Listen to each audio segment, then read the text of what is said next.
Ma'am இந்த PCOS நிறைய பேர் பேசிட்டு இருக்காங்க, அப்படின்னா என்னதுங்க மேம்? பாலிசிஸ்டிக் ஒவேரியன் சிண்ட்ரோம் அல்லது பாலிசிஸ்டிக் ஒவேரியன் டிசீஸ்ன்னு சொல்கிறோம்.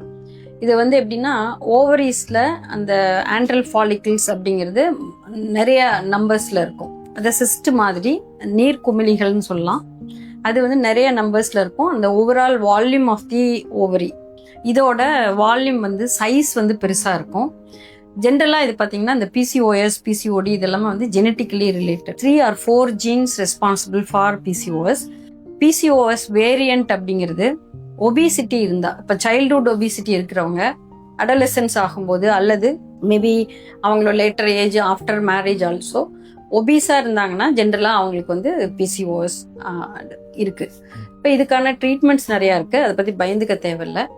But lifestyle modification, yoga, pranayama, meditation, weight reduction, food intake more of vegetables and fruits அந்த மாதிரி போகும்போதே கூட இதை நம்ம கான்கவர் பண்ணிக்கலாம். Genesis IVF Advanced Fertility Clinic.